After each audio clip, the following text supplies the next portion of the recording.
രാഷ്ട്രീയ സാഹചര്യത്തിലാണ് ഞാൻ നിങ്ങളെ അഭിമുഖീകരിക്കുന്നത്. കേരളത്തിലെ രാഷ്ട്രീയം ഇന്ന് കലങ്ങിമറിയാണ്. രാഷ്ട്രീയ കാരണങ്ങൾ കൊണ്ടും അനുകൂലിക്കുകയും എതിർക്കുകയും ചെയ്യുന്ന വികസന പ്രോജക്ടുകൾ കൊണ്ടും രാഷ്ട്രീയ സംവാദങ്ങൾ കൊണ്ടും കലുഷിതമാണ് കേരളത്തിന്റെ രാഷ്ട്രീയം. ഇതിന്റെ എല്ലാം മധ്യത്തിലാണ് ഇടുക്കിയിൽ ഗവൺമെന്റ് എഞ്ചിനീയറിംഗ് കോളേജിൽ ഒരു അതിദാരുണമായ സംഭവം ഉണ്ടായത്. എല്ലാ ആളുകളുടെയും മനസ്സിനെ വേദനിപ്പിക്കുന്ന സംഭവമാണ്. ആര് മരിച്ചാലും മരണം എപ്പോഴും ദുഃഖവും വേദനാജനകവുമാണ്. കാര്യകാരണങ്ങളിൽ തർക്കങ്ങൾ ഉണ്ടാകാം. പക്ഷേ വിലപ്പെട്ടൊരു മനുഷ്യജീവൻ അക്രമ രാഷ്ട്രീയത്തിന്റെ രക്തസാക്ഷിയാകുന്നത് കേരളത്തിന് ഇത് ഇതംപ്രദമല്ലെങ്കിലും ഒരുപാട് അനുഭവങ്ങളുള്ള നാടാണ് നമ്മുടെ നാട്.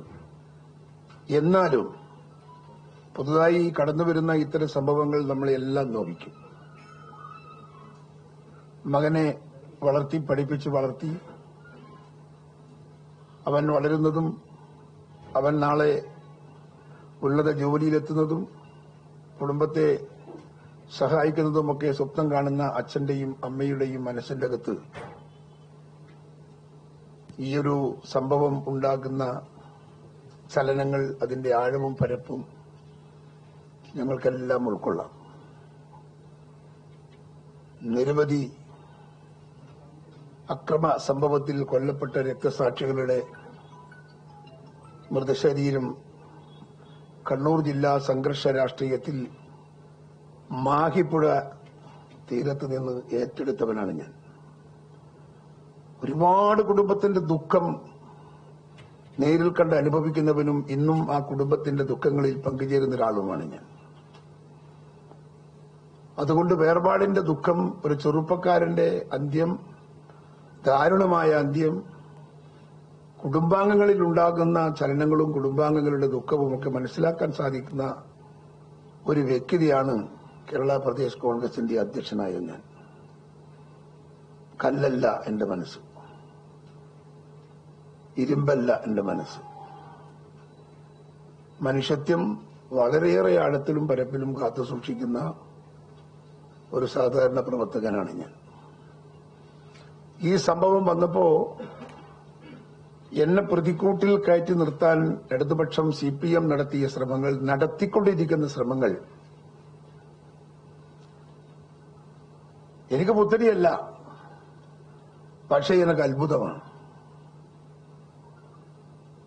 ഇടുക്കിയിലെ എഞ്ചിനീയറിംഗ് കോളേജിൽ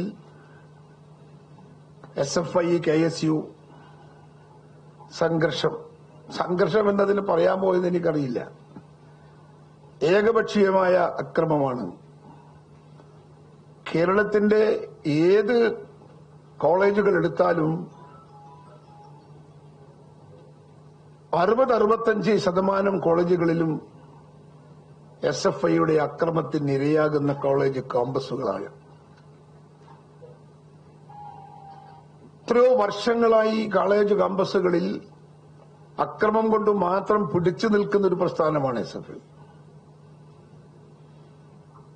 ഈ കോളേജിലെ സംഭവത്തിന്റെ തുടക്കവും ഒടുക്കവും ഒക്കെ എനിക്കറിയാം, നിങ്ങൾക്കറിയാം പലപ്പോഴും. പക്ഷേ പലപ്പോഴും നിങ്ങളത് സത്യം വെളിച്ചത്ത് പറയാറില്ല. ബന്ധനങ്ങളും നിയന്ത്രണങ്ങളും ഒക്കെ രാഷ്ട്രീയ പ്രസ്ഥാനങ്ങൾ നിങ്ങളെ മുമ്പിൽ നടത്തുമ്പോൾ, നിങ്ങളെ മുകളിൽ നടത്തുമ്പോൾ നിശബ്ദരാകുന്ന മാധ്യമങ്ങളെ ഞാൻ കണ്ടിട്ടുണ്ട്, നിശബ്ദമാകുന്ന സമൂഹത്തെയും ഞാൻ കണ്ടിട്ടുണ്ട്. അതുകൊണ്ട് എനിക്കിതിലൊന്നും ഒരു പുത്തരിയല്ല. പക്ഷേ അതിനെ, ആ മരണത്തിൽ ദുഃഖിച്ചില്ല എന്ന് പറയുന്നത് ക്രൂരമാണ്. ധീരജിന്റെ കുടുംബം കോൺഗ്രസ് കുടുംബമാണ്. ഞാൻ ആ കുടുംബത്തെ തള്ളി പറയുമെന്ന് നിങ്ങൾ കരുതരുത്. ഇപ്പോഴും തള്ളി പറയുന്നില്ല. ആ കുടുംബത്തെ ബന്ധപ്പെടാനുള്ള ശ്രമങ്ങളൊക്കെ ഞാൻ നടത്തിയിട്ടുണ്ട്. പോകാൻ പറ്റില്ല, പോകണമെന്ന ആഗ്രഹമുണ്ട്. എന്തുകൊണ്ട് പോകാൻ പറ്റില്ല? ഞാൻ അവിടെ പോയാൽ അതിന്റെ ദുരന്തം അനുഭവിക്കേണ്ടി വരുക ധീരജിന്റെ കുടുംബങ്ങളാണ്. നിങ്ങൾ ഓർക്കണം, ഇത്രയും ദയനീയമായ, ഇത്രയും വേദനാജനകമായ ഒരു വാർത്ത കണ്ണൂരിൽ എത്തിയപ്പോ കണ്ണൂരിലെ CPMന്റെ പ്രാദേശിക നേതൃത്വം മിനിറ്റ് വെച്ച് ധീരജ് എന്ന് പറയുന്ന ചെറുപ്പക്കാരന്റെ ശവകുടീരം കെട്ടിപ്പൊക്കാനുള്ള 8 സെന്റ് സ്ഥലം വില കൊടുത്തു വാങ്ങി എന്ന് പറഞ്ഞാൽ വീട്ടുകാർ സമ്മതിച്ചോ എന്നെനിക്കറിയില്ല. വീട്ടുകാരുടെ അഭിലാഷം വീട്ടുപറമ്പത്ത് വെക്കണം എന്നായിരുന്നു എന്നാണ് എനിക്ക് കിട്ടിയ വിവരം. പക്ഷേ അവിടെയല്ല വെക്കേണ്ടതെന്ന് തീരുമാനിക്കുന്നത് പാർട്ടിയാണ്. അച്ഛനും അമ്മയും CPM അല്ല. ധീരജ് കോളേജ് ക്യാമ്പസ് രാഷ്ട്രീയത്തിലൂടെ ഇടതുപക്ഷത്തിലേക്ക് തോന്നയാളാണ്. വീട്ടുപറമ്പത്ത് വെക്കണമെന്ന് കുടുംബം പറഞ്ഞിട്ടും 8 സെന്റ് സ്ഥലം വിലക്കെടുത്ത് വാങ്ങി ശവകുടീരം കെട്ടിപ്പൊക്കി ആഘോഷമാക്കി മാറ്റാൻ ശ്രമിച്ച ഒരു രാഷ്ട്രീയ പ്രസ്ഥാനത്തിന്റെ മനസ്സ് നിങ്ങൾ തൊട്ടറിയണം. നിങ്ങൾക്കറിയാം, അവിടെ മാത്രമല്ല ആഘോഷം ഉണ്ടായത്. ആഘോഷം തകർത്തില്ലേ?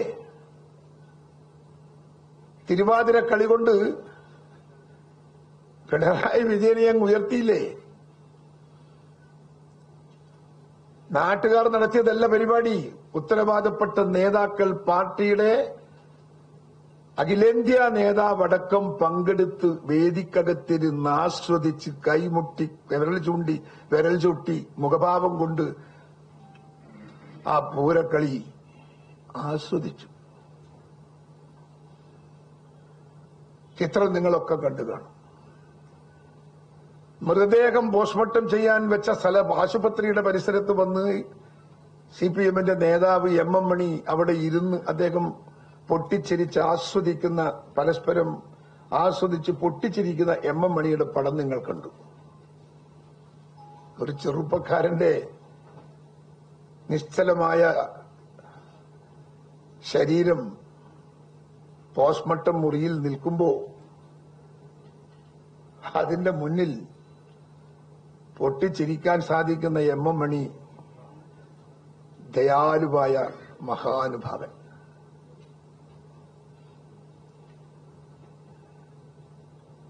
കേരള പ്രദേശ് കോൺഗ്രസ് കമ്മിറ്റി അധ്യക്ഷൻ എന്ന നിലയ്ക്ക് എന്നെ പ്രതിക്കൂട്ടിൽ കയറ്റാൻ നടത്തിയ ഗൂഢാലോചന എന്തുദ്ദേശിച്ചാണെന്ന് എനിക്കറിയില്ല.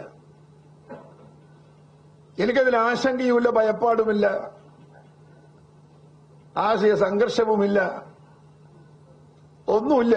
ഞാൻ ഇതൊക്കെ ഒരുപാട് കണ്ട് വളർന്ന് തഴമ്പിച്ചു വന്ന രാഷ്ട്രീയ പ്രവർത്തകൻ. CPMന്റെ എല്ലാ കുടില തന്ത്രങ്ങൾക്ക് മുൻപിലും നെഞ്ചു വിരിച്ചു നിന്ന് അതിനെ അതിജീവിച്ച് അഗ്നി പരീക്ഷ കടന്ന്, കടല് കടന്ന്, തിരമാല നീന്തി കടന്ന്, അക്രമത്തെയും മരണത്തെയും മുഖാമുഖം കണ്ട് അതിനെ കടന്ന് രാഷ്ട്രീയത്തിൽ ജീവിക്കുന്ന ഒരു രാഷ്ട്രീയക്കാരനാണ് ഞാൻ മറ്റ് രാഷ്ട്രീയക്കാരെ പോലെയല്ല. അതുകൊണ്ട് അനുഭവ സമ്പത്ത് എനിക്ക് ഒരുപാടുണ്ട്. എന്റെ ഒരുപാട് ചെറുപ്പക്കാർ ഇതുപോലെ മരിച്ചു വീണപ്പോഴൊക്കെ CPMന്റെ ആളുകളുടെ പ്രതികരണം എന്തായിരുന്നു എന്ന് ഈ രാജ്യത്തറിയാം. ഞാൻ അനുശോചനം പറഞ്ഞില്ല, അല്ലെങ്കിൽ ദുഃഖം രേഖപ്പെടുത്തി മാധ്യമങ്ങളോട് പറഞ്ഞില്ല, അല്ലെങ്കിൽ അപലപിച്ചില്ല എന്നതല്ലേ എനിക്ക് നേരെ ഉയർത്തിയ ആരോപണം. ഞാൻ കൊല്ലത്ത് 2ാമത്തെ ദിവസം കൊല്ലത്തെത്തിയപ്പോ കൊല്ലത്ത് മാധ്യമങ്ങളോട് ഞാൻ പറഞ്ഞിട്ടുണ്ട്, എനിക്ക് ദുഃഖമുണ്ട്, ആ കുടുംബത്തിന്റെ ദുഃഖത്തിൽ ഞാൻ പങ്കുചേരുന്നു. ഞാൻ പറഞ്ഞിട്ടുണ്ട്. പക്ഷേ അത് എത്ര മാധ്യമങ്ങൾ റിപ്പോർട്ട് ചെയ്തു എന്ന് എനിക്കറിയില്ല. കൊല്ലം ജില്ലാ കോൺഗ്രസ് കമ്മിറ്റി ഓഫീസിന്റെ മുൻപിൽ വെച്ച് നടത്തിയ പത്രസമ്മേളനത്തിൽ എനിക്കതിലൊന്നും മടിയില്ല. കാരണം അവനൊക്കെ അതിന് വിധിക്കപ്പെട്ട ഒരു ഇര മാത്രമാണ്. ആര് വിധിക്കപ്പെട്ട? CPM എന്ന് പറയുന്ന രാഷ്ട്രീയ പ്രസ്ഥാനത്തിന്റെ അക്രമം. അതിലെ കരുക്കളാണ് ആ കുട്ടികളൊക്കെ. അവിടുത്തെ എഞ്ചിനീയറിംഗ് കോളേജിൽ കഴിഞ്ഞ തെരഞ്ഞെടുപ്പ് പ്രഖ്യാപനം നടന്ന അന്നു മുതൽ അവിടെ എത്ര സംഘർഷം നടന്നു എന്ന് മാധ്യമങ്ങൾ അന്വേഷിച്ചിട്ടുണ്ടോ? എത്ര സംഘർഷം നടന്നു? 4-5 സംഘർഷങ്ങൾ നടന്നു. KSUക്കാർക്ക് ക്യാമ്പസിൽ പ്രവർത്തിക്കാൻ സാധിക്കാത്ത ചുറ്റുപാടുണ്ടായി. വനിതാ KSU പ്രവർത്തകരെ വരെ ഭയപ്പെടുത്തി ഭീഷണിപ്പെടുത്തി പ്രവർത്തിക്കാൻ സാധിക്കില്ലെന്ന ഘട്ടം വന്നപ്പോ അവരുടെ നിസ്സഹായാവസ്ഥയിൽ സഹായിക്കാൻ പ്രാദേശിക തലത്തിലെ യൂത്ത് കോൺഗ്രസുകാരും യൂത്ത് കോൺഗ്രസുകാർ കോളേജുമായി ബന്ധപ്പെട്ടിട്ടുണ്ട്. അതൊരു യാഥാർത്ഥ്യമാണ്.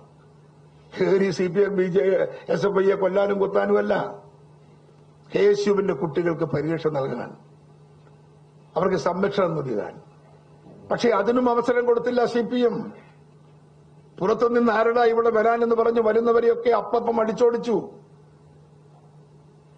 അവിടുത്തെ മണ്ഡലത്തിന്റെ കോൺഗ്രസ് പ്രസിഡന്റിനെ തല്ലി ആശുപത്രിയിൽ അഡ്മിറ്റാക്കി.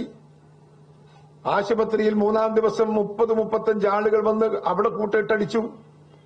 മെഡിക്കൽ കോളേജിൽ കൊണ്ടുപോയി, മെഡിക്കൽ കോളേജിൽ അടിച്ചു. ഒടുവിൽ അദ്ദേഹത്തെ ഒരു മിഷൻ ആസ്പത്രിയിൽ സംരക്ഷണാർത്ഥം ഒരു മിഷൻ ആസ്പത്രിയിൽ കൊണ്ടുപോയി അഡ്മിറ്റ് ചെയ്തതും ഇതിനോടൊപ്പമാണ്. യൂത്ത് കോൺഗ്രസിന്റെ 2-3 പ്രവർത്തകന്മാർക്ക് ഇതിനകം വേണ്ടി കൊണ്ടിട്ടുണ്ട്. ഈ സംഭവം നടക്കുമ്പോഴും പൂർണ്ണമായി ഞാൻ ആദ്യം പത്രക്കാർ ചോദിച്ചപ്പോൾ അന്വേഷിച്ച് പറയാമെന്നാണ് പറഞ്ഞത്. അന്വേഷിച്ച് യഥാർത്ഥ റിപ്പോർട്ടിന്റെ പുറത്താണ് ഞാൻ നിങ്ങളോട് സംസാരിക്കുന്നത്. അവിടെ ഉച്ചയോടുകൂടി തന്നെ ക്യാമ്പസിന്റെ കോളേജിന്റെ ഗേറ്റിൽ പുറത്തു നിന്നിരുന്ന 7-8 യൂത്ത് കോൺഗ്രസിന്റെ പ്രവർത്തകരെ SFIയുടെയും DYFIയുടെയും നേതൃത്വത്തിൽ ഒരു സംഘം ആളുകൾ വന്ന് 10-40ഓളം വരുന്ന ആളുകൾ വന്ന് പുറത്തുനിന്ന് നിങ്ങൾ ആരടാ ഇവിടെ നിൽക്കാൻ എന്ന് പറഞ്ഞവരെ തല്ലി. അവരോടി, ചിതറിയോടി. ആ ചിതറിയോട്ടം പല ഭാഗങ്ങളിലായി. ഏതാണ്ട് 300 മീറ്റർ ഓളം ഈ ഒന്നാമത്തെ നിങ്ങൾ കുത്തിക്കൊന്നു എന്ന് പറയുന്ന പൈലി, നിഖിൽ പൈലി, അദ്ദേഹം ഓടി. അദ്ദേഹത്തിന്റെ പിറകെ ഓടി. അദ്ദേഹത്തെ വളഞ്ഞിട്ടു. കൂടെ ഓടി കൂടെ പരിക്ക് പറ്റിയ ആൾ കൊടുത്ത വിശദീകരണം നിങ്ങൾ ചാനലിൽ കണ്ടിട്ടുണ്ടാകും. മറ്റൊരു ചാനലുമല്ല, സാക്ഷാൽ കൈരളി ചാനൽ.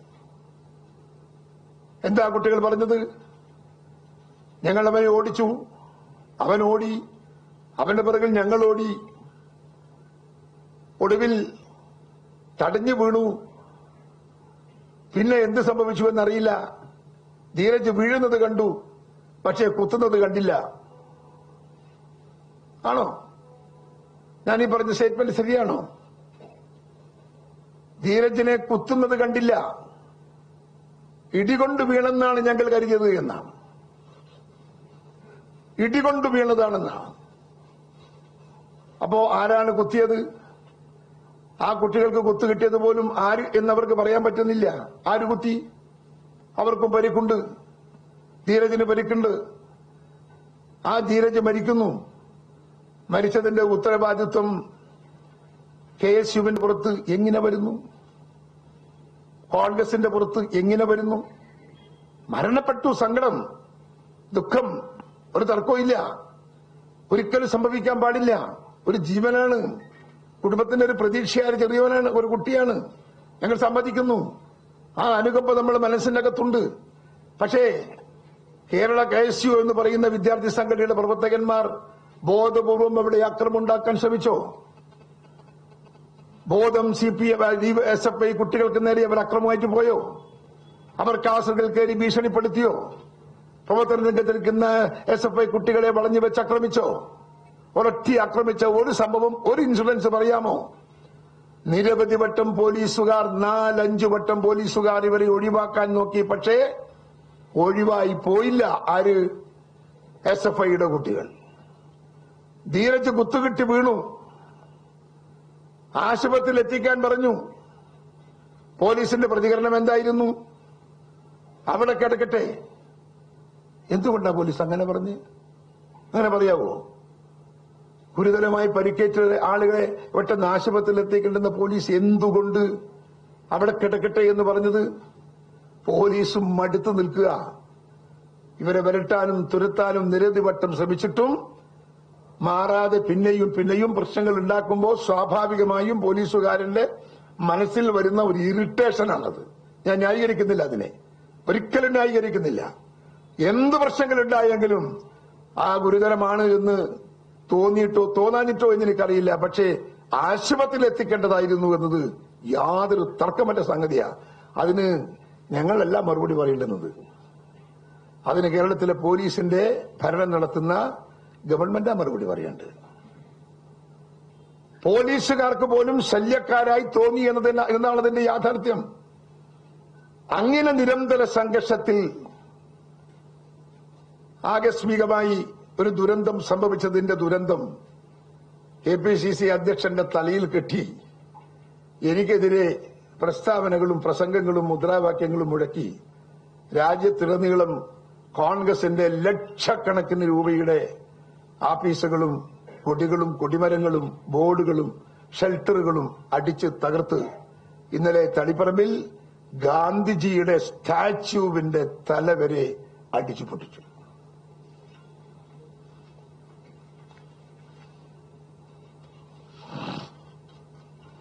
ഞാൻ മാധ്യമങ്ങളോടും ഈ കേരളത്തിലെ പൊതുസമൂഹത്തോടും ചോദിക്കുന്നു, എത്ര കൊലപാതകം നമ്മൾ കണ്ടിട്ടുണ്ട് ഈ രാജ്യത്ത്?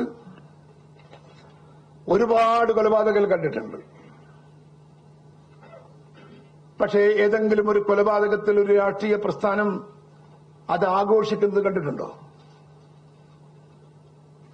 ഇവിടെ ആഘോഷമായിരുന്നു. ആ ആഘോഷത്തിന്റെ പിറകിലുള്ള സന്തോഷത്തിന്റെ കാരണം എന്താ?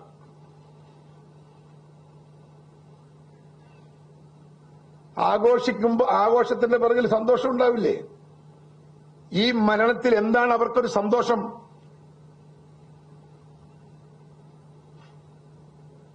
ഒരു ഇര കിട്ടി എന്നതാണ്, ഒരു രക്തസാക്ഷി കിട്ടി എന്നതാണ്. കുടുംബക്കാരുടെ താൽപര്യത്തെ പോലും നിഗണിച്ചുകൊണ്ട ശവകുടീരം കെട്ടിപ്പൊക്കാൻ സ്ഥലമെടുത്തത്. അപ്പോ CPM-ന് സന്തോഷമാണ് അതിന്റെ അകത്ത്. എന്തുകൊണ്ട്? അവർക്കിതൊരു പ്രശ്നമല്ല. കാരണം തിരുവാതിര കളിയിൽ പാടിയ പാട്ട് നിങ്ങൾ കേട്ടില്ലേ? എന്താ പാട്ട്? ഞാൻ പാടണോ? വേണ്ട. ഞാൻ CPM-നോട് ചോദിക്കുക, കോടിയേരി ബാലകൃഷ്ണനോട് ചോദിക്കുക, ഇതുപോലെയായിരുന്നു മിസ്റ്റർ പി ജയരാജൻ. ഓർമ്മയുണ്ടോ? PJ ആർമി, കണ്ണൂർ ജില്ലയിലെ PJ ആർമി ഇതുപോലെയായിരുന്നു.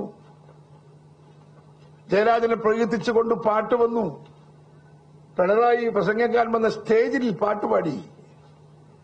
എന്താ പിണറായിയുടെ പാർട്ടിയും ചെയ്തത്? ജയരാജനോട് അത് തള്ളിപ്പറയാൻ പറഞ്ഞു. ജയരാജന്റെ പേരിൽ നടപടിയെടുത്തു. വർഷങ്ങളോളം ജയരാജനെ പുറത്തു നിർത്തി. അതിനുശേഷം ഇപ്പം എടുത്തതിന്റെ സാഹചര്യം ഞാൻ പിന്നീട് പറയാം.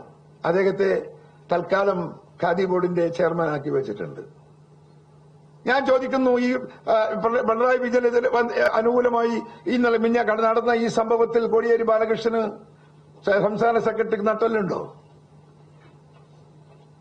പി ജയരാജനോട് CPM കാണിച്ച അതേ നയം പിണറായി വിജയനോട് കാണിക്കാൻ ഞാൻ വെല്ലുവിളിക്കുക. സാധിക്കുമോ? നമസ്കാരം, ക്രൈം ഓൺലൈനിലേക്ക് സ്വാഗതം. ധീരജ് വധക്കേസിൽ നിലപാട് വ്യക്തമാക്കി KPCC പ്രസിഡന്റ് K സുധാകരൻ രംഗത്തെത്തി. കേസിലെ പ്രതിസ്ഥാനത്ത് നിൽക്കുന്ന നിഖിൽ പൈലിക്കൊപ്പം അടിയുറച്ചു നിൽക്കുകയാണ് K സുധാകരൻ. അതിന് അദ്ദേഹം പറയുന്ന കാരണം നിഖിലാണ് കുത്തിയതെന്ന് ബോധ്യമായിട്ടില്ല എന്നതാണ്. കുത്തിയത് ആരും കണ്ടിട്ടില്ല. രക്ഷപ്പെടാൻ വേണ്ടിയാണ് നിഖിൽ ഓടിയത്. നിഖിലാണ് കുത്തിയതെന്ന് ബോധ്യമാകാത്തത് കൊണ്ടാണ് അപലപിക്കാത്തതെന്നാണ് K സുധാകരന്റെ വിശദീകരണം വന്നിരിക്കുന്നത്. കുത്തിയത് ആരാണെന്ന് പോലീസ് കണ്ടെത്തണമെന്ന് ആവശ്യപ്പെട്ട് സുധാകരൻ നിഖിലിനെ തള്ളിപ്പറയില്ല എന്ന് വ്യക്തമാക്കിയിരിക്കുകയാണ്. ചന്ദ്രശേഖരൻ വധക്കേസിലെ പ്രതികൾ സുഖിക്കുകയല്ലേ എന്നും K സുധാകരൻ ചോദിക്കുകയുണ്ടായി. അതേസമയം താൻ മറ്റ് രാഷ്ട്രീയക്കാരെ പോലെ അല്ല എന്നാണ് K സുധാകരൻ അവകാശപ്പെടുന്നത്. CPM-ന്റെ അക്രമ രാഷ്ട്രീയത്തിന്റെ കരുക്കളാണ് ആ കുട്ടി. നിഖിൽ പൈലിയെ SFI പ്രവർത്തകർ ഓടിച്ചു. ധീരജ് ഇടികൊണ്ട് വീണുവെന്നാണ് മൊഴി. ആര് കുത്തി എന്ന് പറയുന്നില്ല. ഇത് KSUവിന്റെ തലയിൽ എങ്ങനെ വരുന്നുവെന്നാണ് സുധാകരന്റെ ചോദ്യം. ധീരജിനെ ഉടൻ ആശുപത്രിയിൽ എത്തിക്കാത്തതിൽ പോലീസാണ് മറുപടി പറയേണ്ടതെന്ന് KPCC അധ്യക്ഷനും പറയുന്നു. അതേസമയം താൻ മരണത്തിൽ ദുഃഖിച്ചിരുന്നില്ല എന്ന് പറയുന്നത് ക്രൂരമാണെന്നും KPCC പ്രസിഡന്റ് വാർത്താ സമ്മേളനത്തിൽ പറയുകയുണ്ടായി. ഒരു ജീവൻ പൊലിഞ്ഞത് ദുഃഖകരമായ സംഭവമാണ്. തന്റെ മനസ്സ് കല്ലും ഇരുമ്പുമല്ല, മനുഷ്യത്വം സൂക്ഷിക്കുന്ന മനുഷ്യനാണ് താനെന്ന് സുധാകരൻ അവകാശപ്പെടുന്നു. CPM തനിക്കെതിരെ ഉന്നയിക്കുന്ന കാര്യങ്ങൾ അത്ഭുതകരമാണ്. അക്രമം കൊണ്ട് പിടിച്ചു നിൽക്കുന്ന സംഘടനയാണ് SFI എന്നും K സുധാകരൻ കൂട്ടിച്ചേർക്കുകയുണ്ടായി. ധീരജിന്റെ മരണത്തിൽ ദുഃഖിച്ചില്ല എന്ന് പറയുന്നത് തെറ്റാണ്. ആ കുടുംബത്തെ തള്ളിപ്പറയില്ല. പക്ഷേ അവിടെ പോകാൻ പറ്റില്ല. മരിച്ച ഉടൻ ശവകുടീരം കെട്ടാൻ 8 സെന്റ് സ്ഥലം വാങ്ങി CPM ആഘോഷമാക്കാൻ ശ്രമിച്ചു എന്നാണ് സുധാകരന്റെ മറ്റൊരു കുറ്റപ്പെടുത്തൽ. അവിടെ മാത്രമല്ല, ആഘോഷം തിരുവാതിര നടത്തി പിണറായിയെ പുകഴ്ത്തിയെന്നും സുധാകരൻ ആക്ഷേപിക്കുന്നുണ്ട്. മരണത്തിലും ആഘോഷം നടക്കുകയാണ്. പിണറായി ഭരണത്തിൽ 54 കൊലപാതകമുണ്ടായി. ഇതിൽ 28 എണ്ണത്തിൽ CPM പ്രതികളാണ്, 12 BJP പ്രതികളാണ്, ഒരു കേസ് ലീഗും. ധീരജ് കേസ് മാത്രമാണ് കോൺഗ്രസിന്റെ തലയിൽ കെട്ടിവെക്കുന്നത്. കേഡർ എന്നാൽ ആയുധമെടുത്ത് പോരാടുന്നതല്ല, സമർപ്പിത ഭടനാണ് കേഡർ എന്നാണ് ഗാന്ധിജി പറഞ്ഞത്. ഇങ്ങനെയാണ് സുധാകരന്റെ വിശദീകരണം. ഏത് കൊലപാതകത്തെയാണ് CPM അപലപിച്ചത് എന്ന് ചോദിച്ച് K സുധാകരൻ TPയെ കുലംകുത്തി എന്ന് വിളിച്ച് അഹിംസാവാദികളാണ് തന്നെ പ്രതി ചേർക്കുന്നതെന്നും കുറ്റപ്പെടുത്തുകയുണ്ടായി. മരണാസന്നനായ ഒരാളെ ആശുപത്രിയിൽ എത്തിക്കാത്ത പോലീസാണ് മരണത്തിന് കാരണക്കാർ. കേസിൽ അറസ്റ്റിലായ 5 പേർക്ക് കൊലപാതകവുമായി ഒരു ബന്ധവുമില്ലെന്ന് വീണ്ടും ആവർത്തിക്കുകയാണ് K സുധാകരൻ പത്രസമ്മേളനത്തിൽ.